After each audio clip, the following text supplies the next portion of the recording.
Maligayang pagbisita at pagbabalik po sa ating munting channel. Narito na po ang karugtong ng ating istorya. Ika-423 na kabanata, Pagtatatag ng Relasyon. Walang kamalay-malay ang punong guro, na isa sa mga nangungunang miyembro ng konseho ng sentral na distrito, ay pinaghihintay sa labas ng sapilitan. Patuloy siyang nakipagpulong kay Alex ng mahinahon at walang pagmamadali. Ilan sa mga nakatatandang guro, kabilang si Billy, ay naroon din sa silid upang magbigay ng kanilang opinyon. Napansin kong wala pang opisyal na pagpupulong ang mga magulang ng Class 6. Hindi ba sa tingin mo'y oras na upang magtakda ng petsa? Malapit na tayong magtapos, sabi ng punong guro. Tila walang emosyon si Alex nang sumagot, ibig ninyong sabihin, gusto ninyong magtakda ako ng petsa? Oo, sa lalong madaling panahon, sagot ng punong guro. Puno na ng ideya ang isipan ng punong guro, mula sa mga sinabi ni Billy tungkol sa kahalagahan ng pagpupulong ng mga magulang. Medyo naging abala lang, sagot ni Alex, sinisikap na huwag magsalita ng balisa. Hindi ko kasalanan na wala pang nagaganap na maayos na pagpupulong ng mga magulang. Talaga bang malaking bagay ito? Malaking bagay. Tila hindi makapaniwalang inulit ng punong guro ang kanyang sinabi. Ibig mong sabihin, ayaw mong gawin ang trabaho. Muling napangisi si Billy. May punto si Alex. Matagal na ngang walang pagpupulong para sa klase 6, ngunit ito ay dahil halos lahat ng estudyante rito ay nagmula sa mayayamang pamilya. Abala ang kanilang mga magulang sa kani-kanilang negosyo at bihirang magkaroon ng oras para sa ganitong pagtitipon. Mahirap na ngang ipatawag ang mga pangkaraniwang magulang, lalo pa ang mga makapangyarihan at abalang negosyante. Ilang guro ang sumabat, ipinapahayag ang kanilang pagkadismaya sa ugali ni Alex. Marami sa kanila ang natalo sa unang pustahan laban sa kanya, at napilitang tumakbo sa palibot ng track, hanggang sa halos hindi na sila makatayo sa sakit ng katawan. Sa tingin mo ba'y masyado kang magaling para hindi gawin ang isang simpleng pagpupulong ng mga magulang? May panunudyo sa tinig ng isa pang guro. Baguhan ka pa lang dito. Huwag kang masyadong mayabang. Dahil lang sa sinuwerte ka sa ilang pasaway na estudyante, iniisip mong maaari mong baliwalain ang ibang responsibilidad, dugtong pa ng isa. Mahusay ka, Alex, sabi ni Billy nang may pangungutya. Ngunit hindi ka pa ganoon kagaling para laktawan ang mahahalagang bagay tulad nito. Lahat kami ay kailangang dumaan sa prosesong ito. Bahagi ito ng pagiging guro, madiing sabi ng isa pang guro. Ito ang nagtatangi sa mga dakilang guro mula sa mga pangkaraniwang empleyado, na basta na lang pumapasok para kunin ang sahod. Hanggang ngayon, yan lang ang ginagawa mo. Kung gusto mong maging isang tunay na guro, kailangan mong maging bahagi ng kultura ng paaralang ito. Kilalanin mo ang mga magulang, itatag mo ang relasyon na iyon. Napalunok si Alex. Kung alam lang nila ang totoo, hindi siya narito para maging isang mahusay na guro. Narito lang siya bilang isang huwad na guro upang protektahan si Heidi. Isa siyang tagapagbantay. At sa larangan ng pakikidigma at kaligtasan, walang duda na higit pa siya sa karaniwan. Ang mga kakayahan niyang iyon ang dahilan kung bakit nagawa niyang makuha ang respeto, at kontrol sa mga magugulong estudyante ng Class 6. Sige. Itatakda ko ang pagpupulong ng mga magulang para bukas, mahinahong sabi ni Alex. Ipadadala ko ang mensahe na hindi nila ito maaaring palampasin. Sisiguraduhin kong darating sila. Ngunit hindi nito napawi ang pagkainis ng ibang mga guro. Sa halip, nagtinginan sila, at nangising palihim na tumingin kay Billy, na tila nagsasabwatan sa kanilang pagkamuhi sa pagiging mayabang ni Alex. Alam nilang napakahirap tipunin ang lahat ng magulang ng Class 6, para sa isang pagpupulong. Sa halip na mapawi ang kanilang galit, lalong uminit ang kanilang ulo nang marinig ang kumpiyansa ni Alex, parang isang hamak na bagay lang ang ginagawa niyang imposible. Makikita natin, singhal ng isa sa kanila. Samantala, ngumiti si Billy, pakiramdam niya'y panalo na siya. Nagmula siya sa isang mataas na pamilya at alam niyang mas mataas ang estado niya kumpara kay Alex. Ang kanyang tiyuhin ay isa pang miyembro ng konseho ng sentral na distrito. Kilala niya ang ugali ng mga makapangyarihang pamilya at sigurado siyang walang tsansa si Alex na mapatupad ang pagpupulong na ito. Nagpatuloy ang pag-uusap ng mga guro sa loob ng silid, habang si Mr. Cartwright ay nakatayo pa rin sa labas ng pinto, nanginginig sa galit. Isang hindi kapani-paniwala na pangyayari na siya'y pinaghintay ng halos 2 oras. Ang oras niya ay masyadong mahalaga upang sayangin sa ganitong paraan. Sa wakas, nagsalita si Billy, may kasamang pang-aasar. Kasama ng usapan tungkol sa pagpupulong ng mga magulang, Alex, narinig ko na may inimbite ka raw na isang tao na makipag-usap sa iyo ngayon. Sana naman hindi mo siya pinaghintay ng matagal, sabi ni Billy, ang tinig ay puno ng hinanakit. Binigyan siya ni Alex ng isang mahaba, malamig na tingin, ngunit tumango siya at humingi ng pahintulot na lumabas. Nang binuksan ni Alex ang pinto, napansin ni Billy si Mr. Cartwright at nanlamig ang dugo sa kanyang katawan. Naisip niyang marahil ay isa sa mga magulang ng ibang estudyante, ang inimbite ni Alex upang makipag-usap. Ang ideya na pinaghintay ni Alex si Mr. Cartwright ng ganoon katagal ay nakakagulat.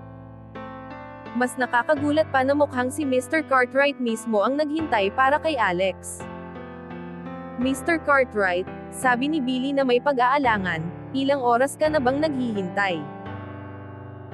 Nahulog ang tingin ng ibang mga guro kay Mr. Cartwright, at agad niyang naramdaman na wala sa kanila ang talagang natatakot o nirerespeto ang presensya ng lalaki. Ngunit si Mr. Cartwright, bagamat may kaba din, ay ngumiti ng maluwang, tila walang anuman ang nangyayari. Alam niyang wala siyang magagawa.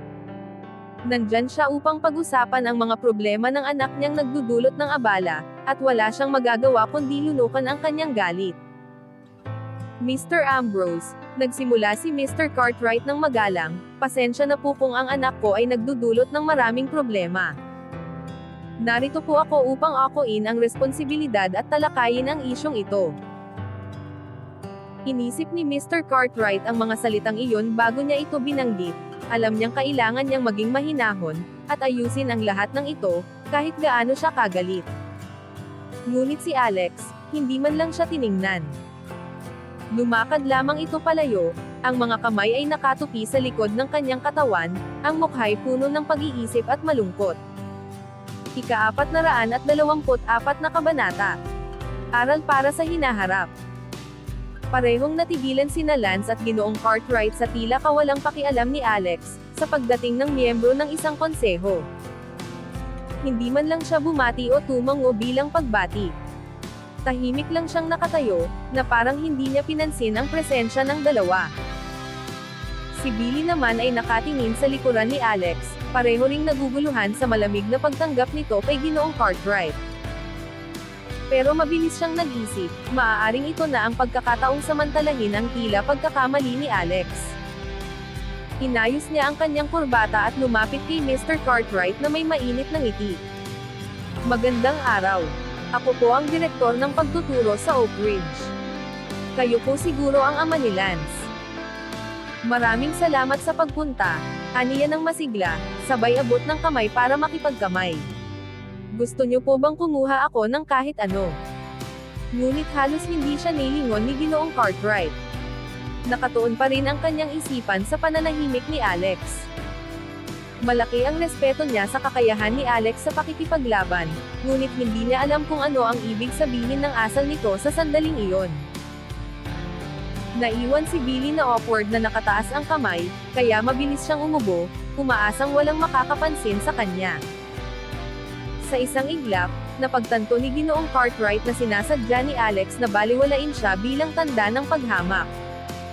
Isa itong paghihiganti sa hindi niya agarang pagtugon sa tawag nito. Agad niyang sinundan si Alex, tinatawag ito, Ginoong Ambrose, pakibagalan naman ang lakad. Patawad sa pagkaantala. Ngunit hindi lumingon o sumagot si Alex. Mabilis siyang tumingin kay Lance nang may masamang tingin. Ano man ang dahilan ng lahat ng ito, sigurado siyang nagugat ito sa kanyang anak. Walang nagawa kundi sundan nilang mag-ama si Alex, parang mga asong sunod-sunuran, pabalik sa kanyang silid-aralan. Walang nagsalita sa kanilang dalawa, at nanatili silang nasa anino ng katahimikan.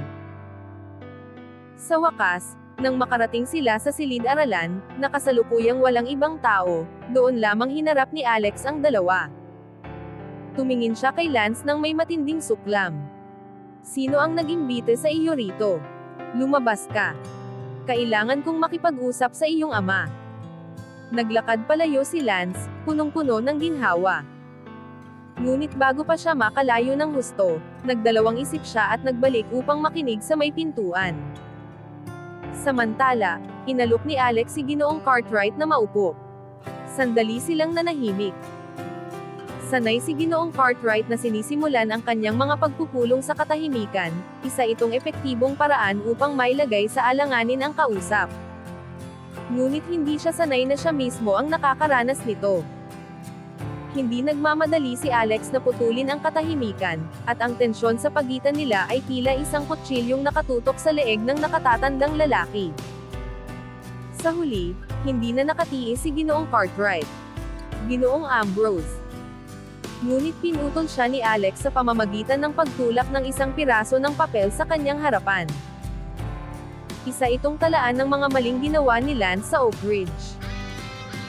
Nakasaad dito ang bawat insidente ng masamang pag-uugali, karahasan, maling asal, at pambubuli. Ang dahilan kung bakit isang pahina lamang ang dokumento ay dahil hindi ito naglalaman ng mga detalye.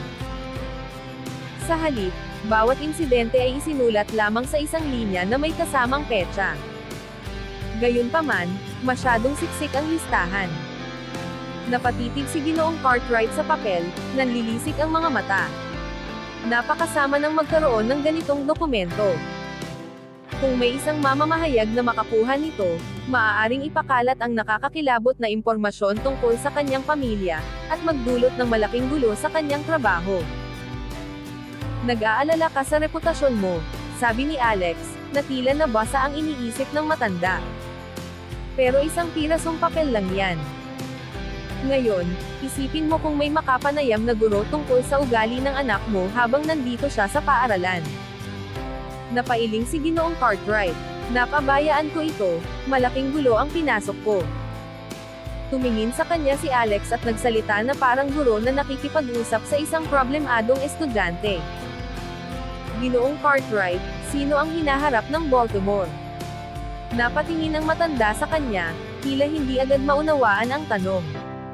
Sa unang tingin, akala niya madali ang sagot. Ang hinaharap ng Baltimore ay siya mismo, bilang miyembro ng konseho at pinuno ng komunidad.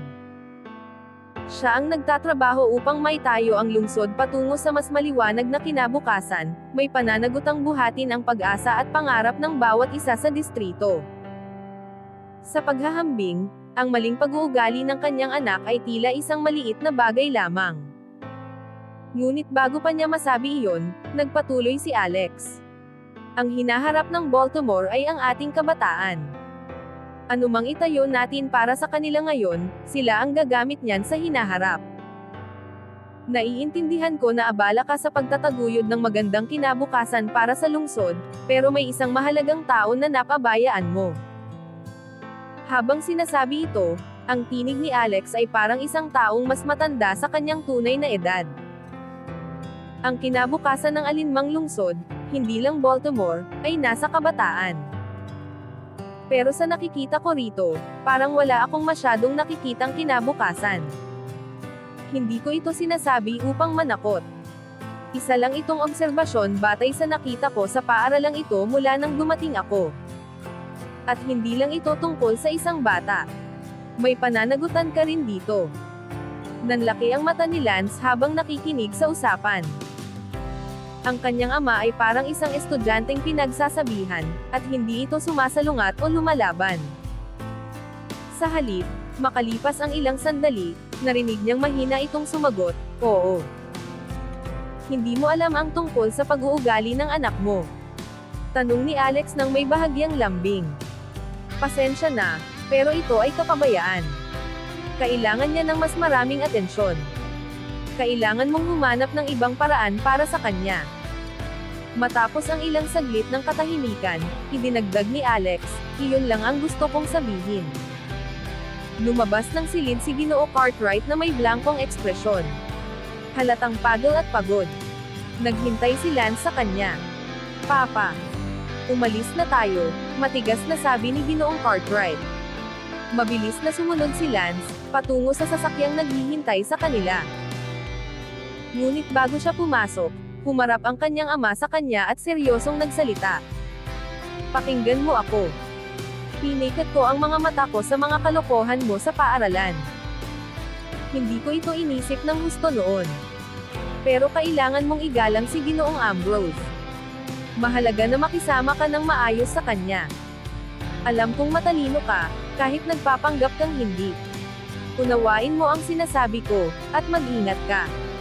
Pagkasabi noon, sumakay na siya sa sasakyan at umalis. Hanggang dito na lang po muna. Maraming salamat po sa pakikinig. Pwede po bang humingi ng subscribe, bilang pagsuporta sa ating munting channel. Hanggang sa susunod po muli.